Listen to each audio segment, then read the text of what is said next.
દિવાળીનો માહોલ જામ્યો છે। અમદાવાદ, સુરત, રાજકોટની બજારો ઉભરાઈ। દિવાળીની ખરીદી માટે બજારોમાં લોકો ઉમટ્યા છે।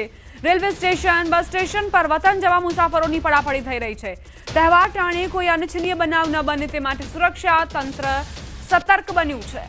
દિવાળીના તહેવારો નજીક છે એવામાં લોકો પોતાના વતન જવા માટે તલપાપડ બનતા હોય છે। બજારોમાં પણ ખરીદીની ધૂમ ખરીદી થઈ રહી છે। દિવાળીની ખરીદીના અલગ અલગ દ્રશ્યો આપ જુઓ કઈ રીતે સુરત, રાજકોટ, અમદાવાદમાં બજારો ઉભરાઈ છે લોકોથી। બીજી તરફ વતન જવા માટે પણ લોકોની પડાપડી થઈ રહી છે। પછી એ બસ સ્ટેન્ડ હોય કે રેલવે સ્ટેશન હોય, લોકો અહીં પોતાના સામાન સાથે પહોંચી રહ્યા છે અને વતન જવા માટે બસની અને રેલવેની રાહ જોઈ રહ્યા છે। સુરક્ષા તંત્ર પણ સતર્ક બન્યું છે। જે ચેકપોસ્ટ તૈયાર કરવામાં આવી છે સરહદી વિસ્તારોમાં, ત્યાં પોલીસ તરફથી સઘન તપાસ કરવામાં આવી રહી છે। કારણ કે આ દિવાળીના તહેવારો જ્યારે નજીક આવતા હોય ત્યારે ઘણા એવા લોકો હોય છે જે ગુજરાતમાં દારૂ ઘુસાડવાનો પ્રયત્ન કરતા હોય છે, એટલે પોલીસની કામગીરી પણ અહીં ખૂબ જ મહત્વપૂર્ણ બની જાય છે। સમાચારમાં આગળ વધીએ। દિવાળીના પર્વને લઈને અમદાવાદની બજારોમાં લોકોની ભારે ભીડ જામી છે। શહેરના લાલ દરવાજા, ઢાલગરવાડ અને ત્રણ દરવાજા વિસ્તારમાં લોકો ખરીદી કરવા માટે ઉમટી પડ્યા છે। અહીં પગ મૂકવાની પણ જગ્યા નથી। લાલ દરવાજામાં લોકોને તેના બજેટમાં અને ઓછા ખર્ચે સારામાં સારી વસ્તુઓ મળી રહેતી હોવાથી લોકોની પહેલી પસંદ છે। ગૃહ સુશોભનની ચીજ વસ્તુઓ, બૂટ ચપ્પલથી માંડીને કપડાની ખરીદી માટે લોકો અહીં ઉમટી પડ્યા છે। તેથી જ બહાર ગામથી પણ લોકો અમદાવાદમાં ખરીદી કરવા માટે આવે છે। દિવાળીના હવે ગણતરીના દિવસોની વાર છે, ત્યારે અમદાવાદની સૌથી જૂની ઓળખ અને વર્ષો જૂની ઓળખ એવા લાલ દરવાજા વિસ્તારની અંદર લોકો ખરીદી કરવા માટે ઉમટી પડ્યા છે।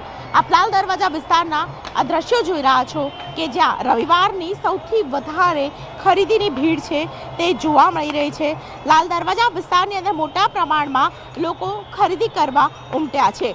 વર્ષોથી અહીં દિવાળીના સમયે મોટા પ્રમાણે લોકો ખરીદી કરવા આવતા હોય છે, ત્યારે આ વર્ષે પણ જે પ્રકારની ભીડ જોવા મળી રહી છે તે પ્રમાણે લાગી રહ્યું છે કે લોકોમાં દિવાળીની ખરીદીનો બમણો ઉત્સાહ જોવા મળી રહ્યો છે। લોકો ધામધૂમથી દિવાળીનો પર્વ મનાવવા માટે ખરીદી કરવા લાગ્યા છે।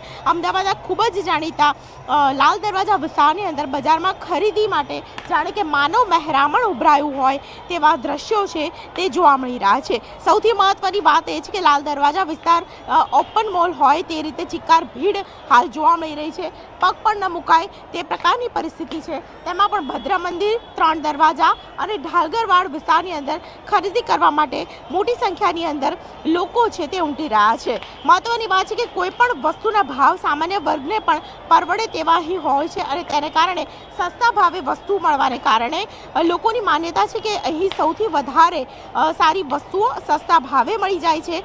ગૃહ સુશોભનની ચીજ હોય, બૂટ ચપ્પલ હોય કે કપડાની ખરીદી હોય, તમામ વસ્તુઓ છે તે લેવા માટે અહીં લોકો ખાસ પ્રકારે આવતા હોય છે અને બિલ વિનાના સામાનને કારણે ગ્રાહકો છે તે સસ્તા ભાવે છે અહીં ખરીદી કરતા જોવા મળે છે। વર્ષોથી જે ઓળખ ઊભી થઈ છે અમદાવાદના લાલ દરવાજા વિસ્તારની તે આજે પણ હયાત છે અને તેને કારણે અહીં વર્ષોથી ખાસ કરીને લોકો છે તે દિવાળીના સમયે ખરીદી કરતા જોવા મળી રહ્યા છે। દિવાળી પહેલાંનો આ છેલ્લો રવિવાર છે અને છેલ્લા રવિવારે સૌથી વધારે લોકો ખરીદી કરતા હાલ જોવા મળી રહ્યા છે। કેમેરા પર્સન હરીશ શર્મા સાથે દીપિકા ખુમાણ, ન્યૂઝ 18 ગુજરાતી, અમદાવાદ। દિવાળીના તહેવારને લઈ સુરતની બજારો ઉભરાઈ। ચોટા બજારમાં હૈયે હૈયું દળાય તેવા દ્રશ્યો સર્જાયા।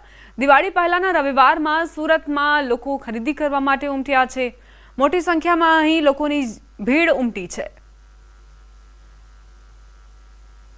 ગુજરાતનું આર્થિક પાટનગર સુરત અને સુરતમાં દિવાળી પહેલાંનો રવિવાર છે, જેને લઈને સુરતનું મધ્યમાં આવેલું ચોટા બજાર મહિલાઓનું આ બજાર છે કે જ્યાં ખરીદી નીકળી છે અને આજના જ એક દિવસે આ બજારમાંથી કરોડો રૂપિયાની ખરીદી થશે। દ્રશ્ય જોઈ શકાય છે કે બજારની ગમે તે દિશામાં જાઓ તમામ જગ્યાઓ પર મહિલાઓ જ દેખાઈ રહી છે।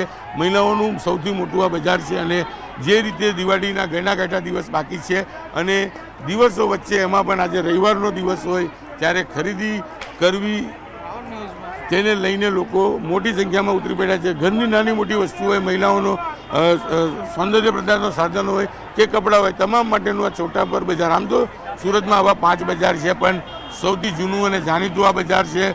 અસલ સુરત શહેરનું આ મુખ્ય બજાર છે અને બજારના કોઈ પણ રસ્તે જાઓ આ જ પ્રકારના દ્રશ્ય જોવા મળે છે।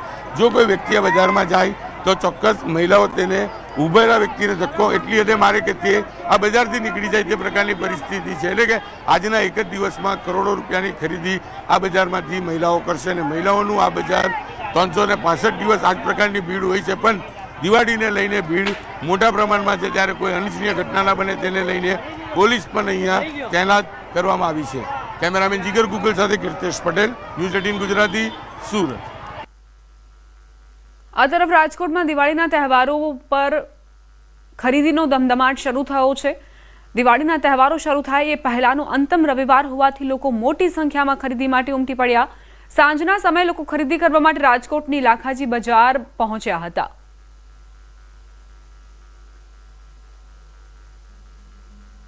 દિવાળીના તહેવારો શરૂ થાય પહેલાનો આજે અંતિમ રવિવાર છે અને અંતિમ રવિવારની સાંજે લોકો છે તે અત્યારે મોટી સંખ્યામાં જે છે એ ખરીદી કરવા માટે રાજકોટની લાખાજીરાજ બજાર ખાતે પહોંચ્યા છે. આપ દ્રશ્યોમાં પણ જોઈ શકો છો કે જે રીતના લોકોની ભીડ છે તે જોવા મળી રહી છે. મોટી સંખ્યામાં લોકો છે તે અત્યારે પહોંચી રહ્યા છે. અલગ અલગ જગ્યાએ જે છે લોકો ખરીદી કરી રહ્યા છે. અત્યારે જે છે એ બજારોમાં ભારે ભીડ જોવા મળી રહી છે. અત્યારે જે છે એ મોટી સંખ્યામાં લોકો છે તે ખરીદી કરી રહ્યા છે. આપ દ્રશ્યોમાં પણ જોઈ શકો છો કે નવા વર્ષની જે શરૂઆત છે તે લોકો નવા ઉમંગથી, નવા ઉત્સાહથી કરવા માંગતા હોય છે. અત્યારે જે રીતના રાજકોટની આ બજાર છે ત્યાં અત્યારે ભારે ભીડ જોવા મળી રહી છે. જ્યાં જોવો ત્યાં માનવ મહેરામણ જે ઉમટી પડ્યું હોય તે પ્રકારના દ્રશ્યો જોવા મળી રહ્યા છે. દિવાળીનો બહુ જ માહોલ જામ્યો છે અત્યારના, અને રોજ આવી ગરદી હોય છે. ગુરુવાર પછીની તો ડેઈલી હોય જ છે આવી, હજી દિવાળી લગી રહે જ આવી. અત્યારના ટૂંકમાં હા ઘરાકી છે એટલે એ તો લોકોના હિસ્સે જ અત્યારના તો. અહીંયા અન્ય જે છે લોકો આપણે એમની સાથે વાત કરીશું. ખાસ કરીને તમે અત્યારે ખરીદી કરવા માટે આવ્યા છો, શેની ખરીદી કરવા માટે આવ્યા છો અને કેવો માહોલ? અત્યારે જોવા જઈએ તો રવિવારે તો ફિક્સ ગરદી હોય જ છે, પણ અત્યારે દિવાળીનો માહોલ છે એટલે અત્યારે ગરદી બહુ વધારે જોવા મળી રહી છે. હા, કપડાની ખરીદી કરવા માટે આવ્યા છે. અત્યારે તો દિવાળીની શરૂઆત થઈ છે એટલે રવિવાર છે એટલે અત્યારે તો કપડાની જોવા જેવી ખરીદી થઈ શકે છે. અત્યારે સારા માહોલ જોવા મળે છે. હાર્દિક જોશી, ન્યૂઝ 18 ગુજરાતી, રાજકોટ. હું હજી આવી છું, હવે અમે શોપિંગ કરીશું. શોપિંગમાં ડ્રેસ છે, કુર્તી છે, જીન્સ છે, એવું બધું. બહુ સરસ, બહુ સરસ. બનાસકાંઠાની વાવ થરાદ જિલ્લાના ખેડૂતોનો વિરોધ. બટાકા પકવતા ખેડૂતોમાં ભારે રોષ વ્યાપ્યો છે. ખેડૂતોએ એક ખાનગી કંપની સામે વિરોધ નોંધાવ્યો. કંપની બટાકાનો યોગ્ય ભાવ ન આપતી હોવાનો આરોપ મૂક્યો. બટાકાના ઊંચા ભાવ આપવાની ખેડૂતોની રજૂઆત. દિયોદર અને કાંકરેજ તાલુકાના ખેડૂતોએ વિરોધ કર્યો. ખેડૂતોએ પૂતળા દહન કરી હાઇફન કંપની સામે આક્રોશ વ્યક્ત કર્યો. આ કંપની ખેડૂતોના બટાકાનો યોગ્ય વળતર ન આપતી હોવાની ખેડૂતોની રજૂઆત.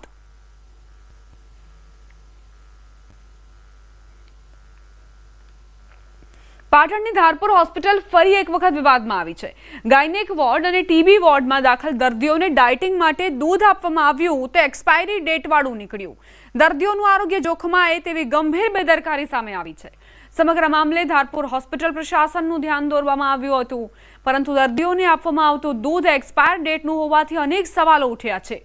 જોકે હોસ્પિટલ પ્રશાસન દ્વારા સમગ્ર મામલે ગંભીરતા દાખવી દર્દીઓને અપાયેલ એક્સપાયરી ડેટવાળા દૂધ બાબતે એજન્સી સામે તપાસના આદેશ અપાયા છે.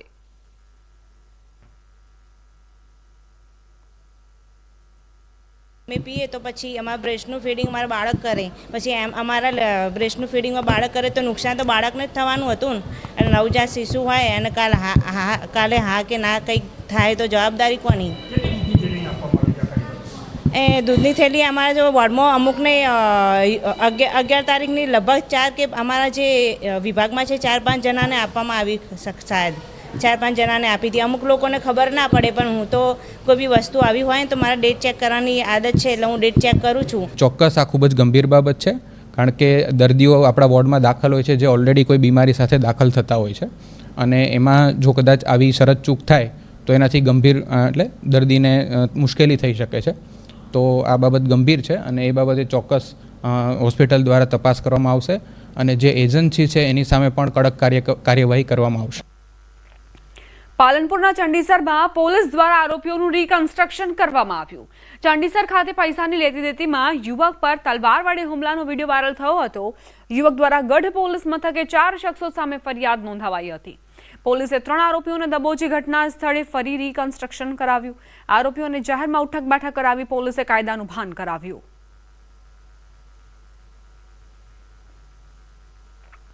મહીસાગરના સંતરામપુરમાં ઘરફોડ ચોરીનો ભેદ ઉકેલાયો છે. ગામડી ગામે ભાઈએ જ પોતાના ભાઈના ઘરમાં ચોરી કરી.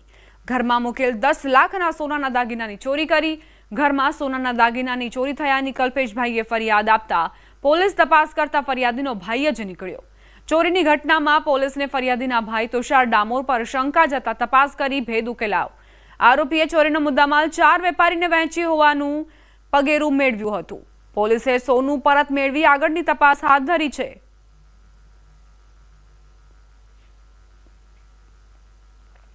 જામનગરના વતની અને યુકેમાં સ્થાયી થયેલા એક આસામીની 9 વીઘા ખેતીની જમીન પચાવી પાડવાનું કૌભાંડ સામે આવ્યું. સિક્કા પોલીસે 4 આરોપી પૈકી 2 આરોપીને દબોચી પાડ્યા છે. બંને આરોપીને કોર્ટ સમક્ષ રજૂ કરતા કોર્ટે 3 દિવસના રિમાન્ડ મંજૂર કર્યા છે. મહત્વનું છે કે એનઆરઆઈ વેપારીની જામનગર નજીક વસઈ ગામમાં આવેલી આશરે 9 વીઘા ખેતીની જમીનના બનાવટી દસ્તાવેજો તૈયાર કરીને પચાવી પાડવામાં આવ્યા. એનઆરઆઈ વેપારીએ જમીનના 2000ની સાલમાં દસ્તાવેજ કરાવેલા હતા અને યુકેથી સમયાંતરે ભારત આવીને પોતાની જમીનનું નિરીક્ષણ કરતા હતા. વર્ષ 2024 સુધી તેઓની જમીન યથાવત જોવા મળી હતી, પરંતુ તાજેતરમાં તેમના ધ્યાને આવતા આરોપીઓનો ભાંડો ફૂટ્યો હતો.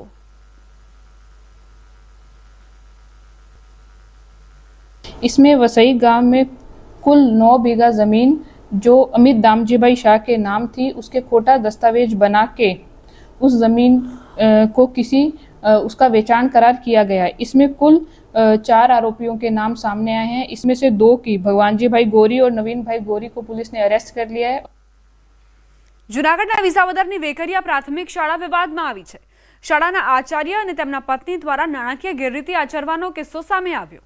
દંપતીએ ગુનાહિત કાવતરું રચીને 10,75,487 રૂપિયાની ઉચાપત કરી હોવાનો ઘટસ્ફોટ થયો. આ કેસમાં પતિ પત્નીએ 2 અલગ અલગ નામ અને જન્મ તારીખવાળી સેવા પોથી તૈયાર કરી હતી. એક પેન્શન મંજૂર કરાવી દીધું હતું અને બીજું પેન્શન મંજૂર કરાવવાનો પ્રયાસ કરતા સમગ્ર કૌભાંડનો પર્દાફાશ થયો. સમગ્ર મામલે શિક્ષણ નિરીક્ષકે ફરિયાદ નોંધાવી છે. પોલીસે આરોપીની શોધખોળ શરૂ કરી છે.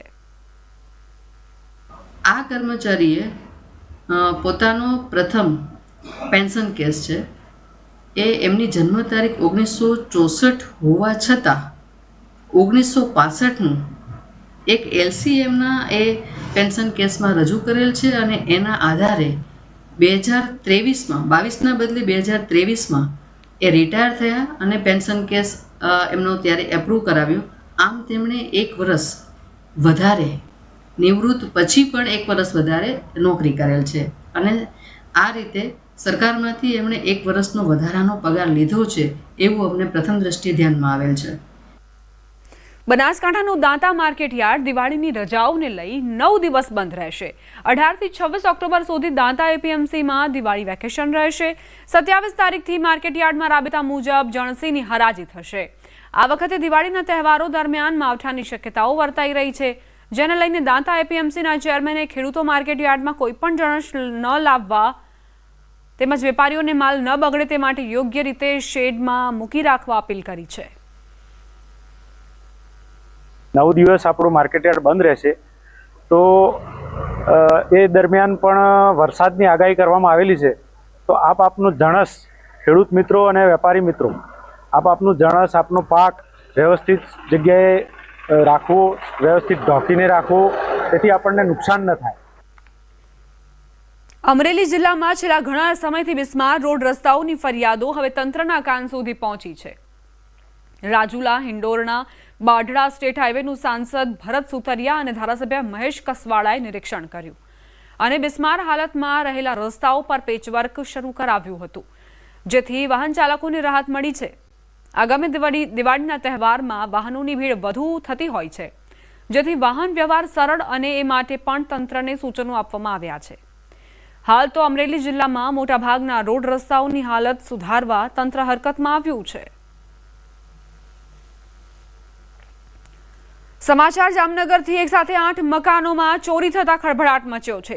જશોદાનંદ સોસાયટીની ઘટના, જ્યાં એક સાથે 8 મકાનોને નિશાન બનાવવામાં આવ્યા. નિંદ્રાધીન વૃદ્ધાને માર મારીને કાનમાંથી બુટિયા પડાવ્યા. મકાનોમાં પણ તસ્કરોએ ચોરીને અંજામ આપ્યો. પંચકોશી B ડિવિઝન પોલીસ વિસ્તારના બનાવથી ચકચાર મચી છે. ઉચ્ચ પોલીસ અધિકારીઓએ દોડીને તપાસ શરૂ કરી.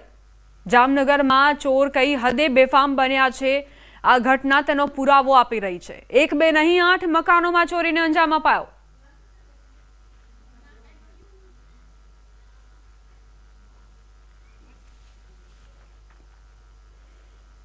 દેશભરમાં દિવાળીમાં લોકો ફટાકડા ફોડીને ઉજવણી કરતા હોય છે, પરંતુ અમરેલીના સાવરકુંડલામાં દિવાળીની રાત્રે કંઈક અલગ જ નજારો જોવા મળે છે. અહીં લોકો ઇંગોરિયા યુદ્ધ કરી ઉજવણી કરતા હોય છે. શહેરમાં છેલ્લા 70 વર્ષથી દિવાળીની રાત્રે એકબીજા પર સળગતા ઇંગોરિયા ફેંકીને ઉજવણી કરવાની અનોખી પરંપરા ચાલતી આવે છે. પરંતુ કેટલાક વર્ષોથી ઇંગોરિયાના વૃક્ષો ઘટી જતા ઇંગોરિયા મળવા મુશ્કેલ બન્યા છે. ત્યારે અહીંના લોકોએ ઇંગોરિયાનું સ્થાન કોકડાઈ લીધું છે. ત્યારે સાવરકુંડલામાં લોકો અને કારીગરો ઇંગોરિયા તૈયાર કરવામાં વ્યસ્ત બન્યા છે.